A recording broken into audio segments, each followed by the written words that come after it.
Miqtë mi, jam shumë e kënaqur sot që jemi sërish në një episod të ri të programit Dashuria Shërben. Nuk jam vetëm në studio, me mua është Matilda Baki.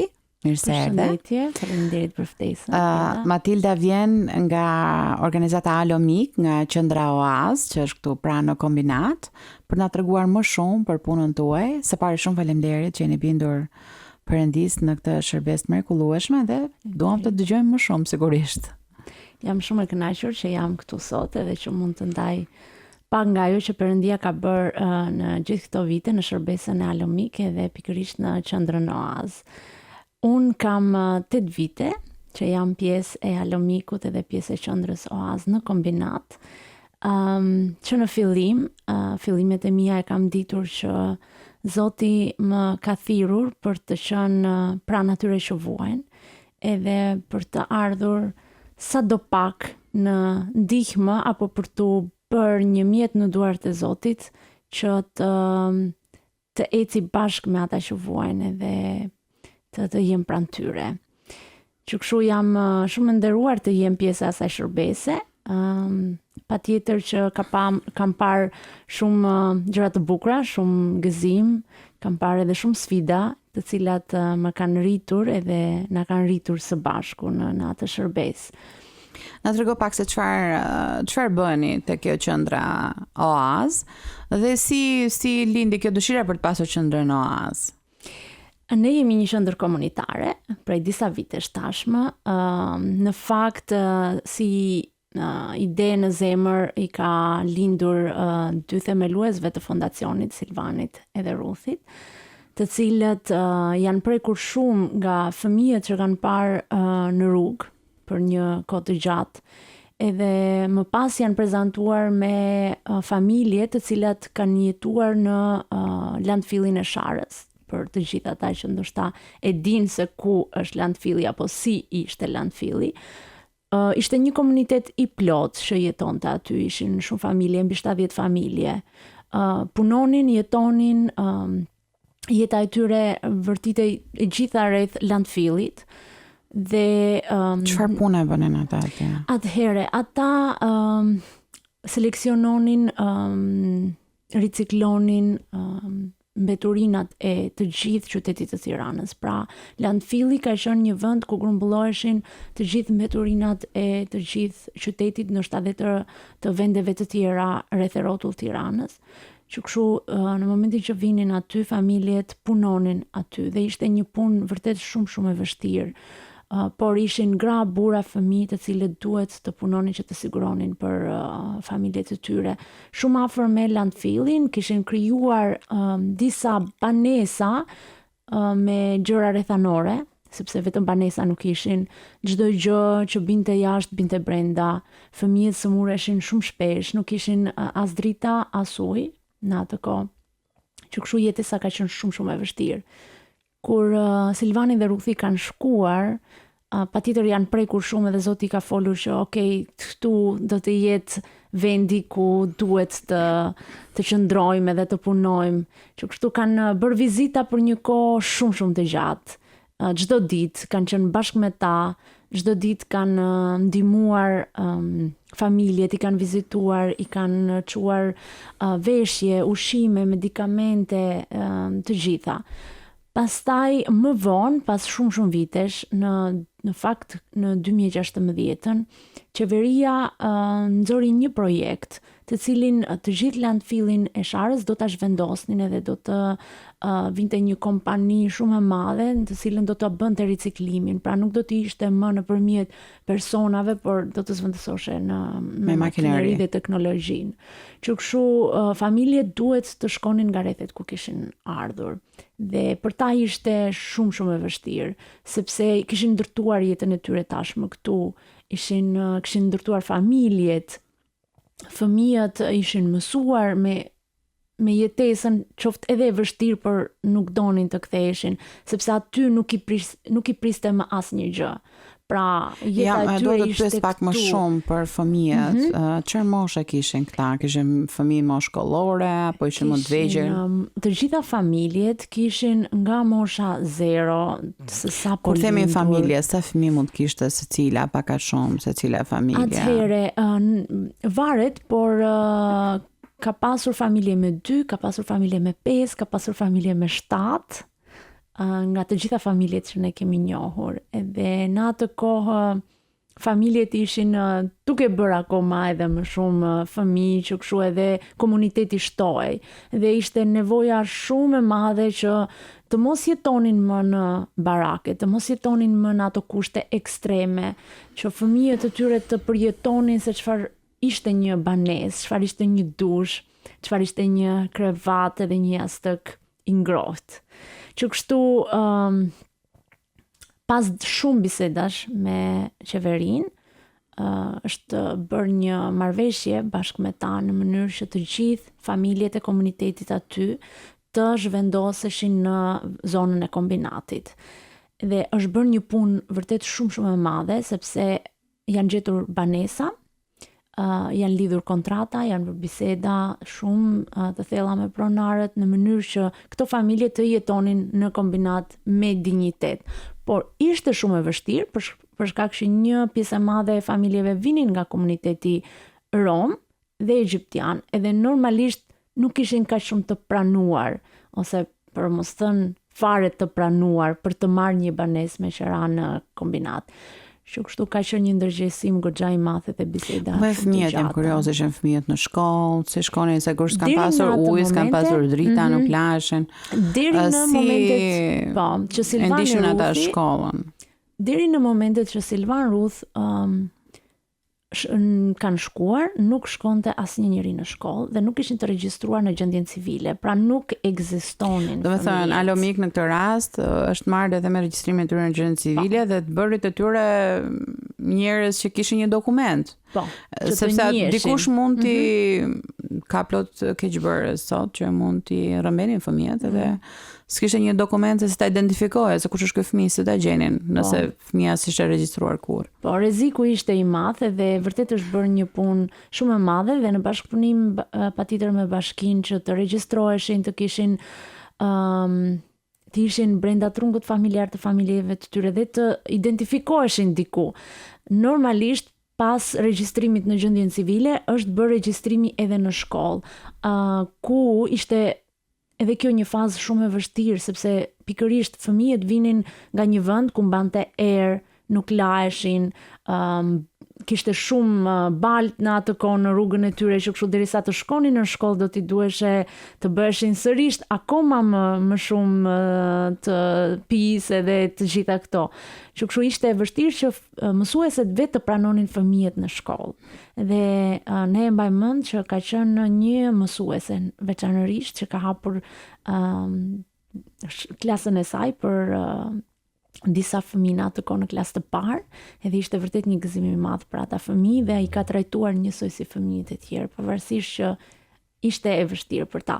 Fëmijët e kishin me shumë pasion të shkonin në shkollë, edhe bënin çdo ditë esnin në këmbë nga shara në kombinat për të ardhur edhe në shi, edhe në kohë të vështira, kur edhe vetë prindrit i kërkonin që duhet të vish të punosh me ne, ata donin që të shkonin në shkollë, pra kishin një dëshirë kaq shumë të madhe për të shkolluar. Në Sepse është e rëndësishme të thyhet cikli i kësaj varfërie ekstreme. Dhe edukimi është njëra nga mënyrat, është e rëndësishme të shkuarit në shkollë, të edukoni, sidomos në kohët e sotme. Unë jam shumë e njohur për punën që ka bërë Alomik. Është një gjë që edhe institucionet qeveritare duhet ta kishin bërë më përpara, po. Është një bekim që jemi lidhur pikërisht me këtë komunitet edhe që kemi gjithë këto vite, sepse është shumë e rëndësishme të ofrosh të gjitha shërbimet që ne ofrojmë, edhe si pjesën e edukimit, si pjesën e strehimit, pjesën e qendrës komunitare ku fëmijët vinë pas shkolle marrin një vakt ushqimor, marrin detyrat e shtëpisë, është shumë e rëndësishme që ata të kenë mbështetjen shkollore. Kemi grupet me nënat, kemi aktivitete psikosociale, gjithashtu edhe kemi dhe terapinë e lojës dhe të artit, sepse e dim që një pjesë e familjeve tona vinë nga vende të vështira, prandaj edhe fëmijët kanë kaluar trauma në fëmijëri edhe në vazhdim. Okej, na trego pak më shumë, për do të ndalemi pak këtu, domethënë se kur themi kanë kaluar momente të vështira, shumë njerëz kalojnë momente të vështira. Çfarë janë disa nga këto vështirësi, nëse mund të na i tregosh? Në të kaluarën, nëse do të rikthehem sërish, ne kemi pasur familje që ishin në varfëri ekstreme dhe zakonisht kur ti ke edhe varfëri ekstreme shkon bashk shpesh edhe me dhunën në familje. Kemi pasur familje që kanë kaluar këtë lloj sfide të madhe në jetën e tyre. Kemi parë familje të thyera që ndoshta ishin bashk, por nuk ishin prezent për fëmijët e tyre. Pra kemi parë fëmijë të neglizhuar. Kemi parë Kur thua fëmijë të neglizhuar, më trego pak me çfarë ishin të neglizhuar? Nuk ushqeshe, nuk lashe, nuk... Mund të them që kemi parë fëmijë të neglizhuar në të gjitha format, pra neglizhim fizik, që nuk i siguroheshin nevojat bazë. Kemi parë neglizhim emocional që prindi mund t'i siguroj nevojat bazë, i siguronte, por në fakt nuk i siguronte nevojat emocionale, nuk dinte si të fliste, si të komunikonte me fëmijën, nuk dinte si t'i shprehte dashurinë, apo të kishte një atashim të sigurt me fëmijën e tij. Prandaj kemi parë neglizhim të cilët i ka dëmtuar në të gjitha format fëmijët. Kemi parë edhe shfrytëzim, deri në shfrytëzim, pra shfrytëzonin fëmijët e tyre për të përfituar diçka për shkak që familja e tyre ishte në varfëri dhe pavarësisht të gjitha arsyeve, kjo ishte një thyerje për fëmijët edhe patjetër që ka ndikuar në brendësi të tyre. Dhe si keni parë ju gjatë punës tuaj ndikimin tek fëmijët dhe pastaj çfarë keni bërë në disa situata konkrete, ndoshta për ndihmuar ata që na ndjekin? Ne kemi parë fëmijë që ishin fëmijë të cilët kishin parë në familje dhe tani nuk dinin të menaxhonin veten e tyre dhe ata bënin të njëjtën gjë me fëmijët e tjerë. Kemi parë që nuk dinin... fëmijët ishin të dhunshëm, për shkak se nuk dinin se si të merreshin me emocionet e tyre. Kemi parë fëmijë që nuk dinin të përballonin zemërimin e tyre, për shkak të situatave që kishin kaluar në jetën e tyre.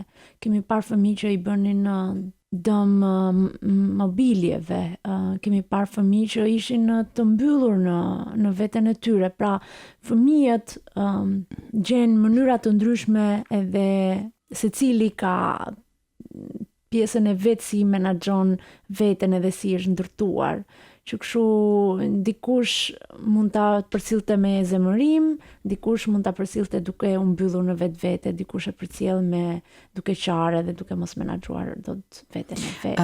Do të kem pak parasysh për masat tek se sa fëmijë janë pak a shumë që vinë në qendër në një ditë të zakonshme, dhe sa veta jeni ju në staf që kujdeseni për ata.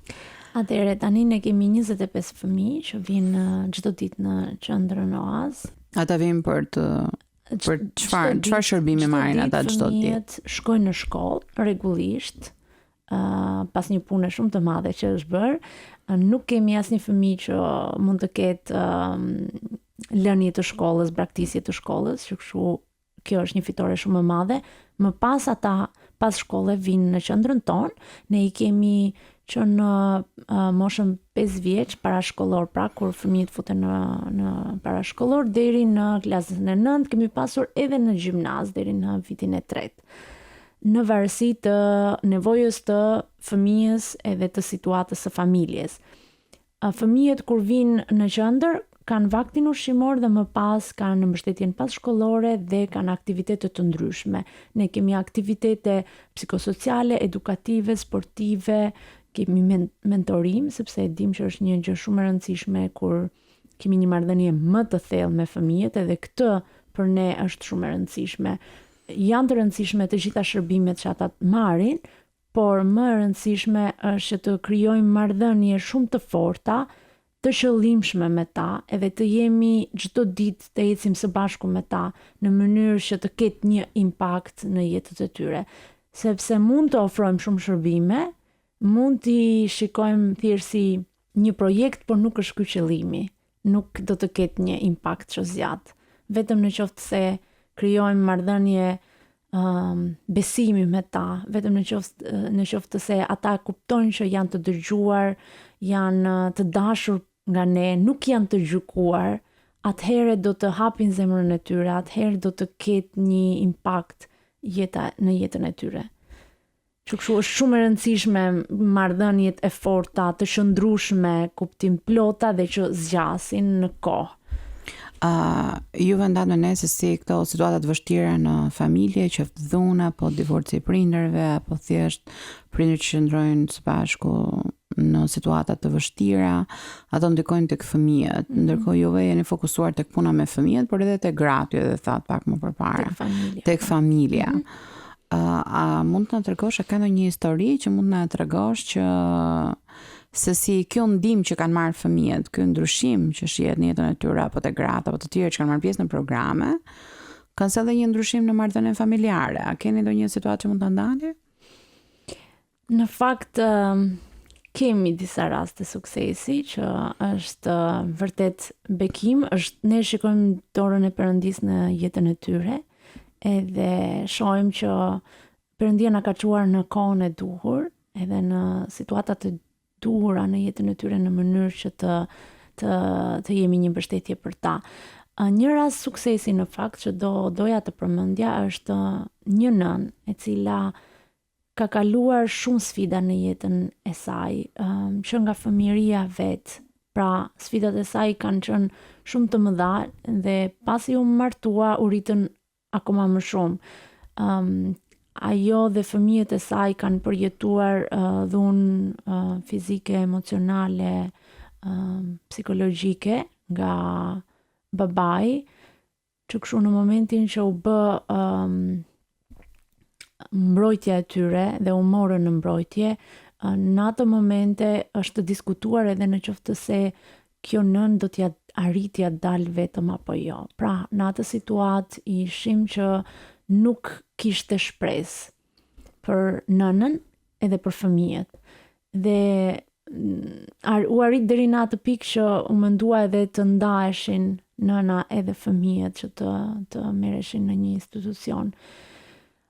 Tani pas 5 vitesh shohim që kjo nën me të gjithë mbështetjen që ka marrë, por edhe me këmbguljen e saj, ajo ka arritur që të mbajë një punë, të mos e humbas banesën, strehimin e saj, dhe gjithashtu të kujdeset për vajzat e saj. Tani fëmijët janë rritur, janë një mbështetje për nënën, edhe ka arritur që të dalë nga ai cikël. Por nuk është një kohë e shkurtër që mund të bëhet. Do një mbështetje afatgjatë, do që të jesh në krah të tyre shumë gjatë, qoftë edhe për gjërat më të vogla, dhe jo vetëm për mbështetjen materiale, por edhe për mbështetjen emocionale të tyre, për inkurajim, këshilla, edhe për të qenë afër. Është një sukses, është një bekim nga Zoti që të shikojmë familjen të qëndrojnë bashkë. Për atë nën ishte shumë e rëndësishme t'i mbante fëmijët e vet. Ka luftuar shumë për këtë gjë, edhe ja ka dalë. Ka thënë që po, unë do të filloj një punë, edhe pse asnjë njeri nuk besonte që ajo mund të mbante një punë, qoftë edhe nga fiziku, nga të gjithë situatat që i kishin ardhur në jetën e vet, edhe i ka mposhtur të gjitha këto sfida dhe të gjitha këto probleme, dhe ka arritur që për disa vite të jetë shumë e rregullt në punën e saj. Ka arritur që vajzat e saj të rriten edhe të mbarojnë shkollën, të ecin përpara, edhe vazhdon edhe do më të mirën për fëmijët. Që kështu është vërtet një rast suksesi.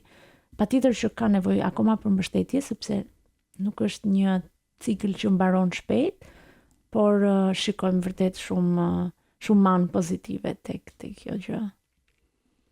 Ne kemi folur për mbështetjen ekonomike, që është e rëndësishme sepse është një nevojë bazë që secili duhet ta ketë. Dhe këto familje nuk kanë pasur mundësit për ti dhe ju keni ndihmuar në bashkëpunim me organizata të tjera, mendoj dhe kisha. Duhet të ndalësh pak në aspektin frymëror, në aspektin shpirtëror. Çfarë ndikimi keni parë tek fëmijët? Fëmijët tanë, sepse kështu do t'i shuaj. Fëmijët tanë janë rritur në fakt me fjalën e Zotit. Edhe patjetër që ka një fuqi të jashtëzakonshme ungjilli në jetën e tyre. Kemi parë që patjetër ka pasur nevojë që traumat e tyre të trajtohen, sepse nuk mund të qëndrojnë ashtu. Por traumat e tyre pa perëndin edhe pa ndërhyrjen e tij, e dim që ndoshta nuk do të shërohen kur.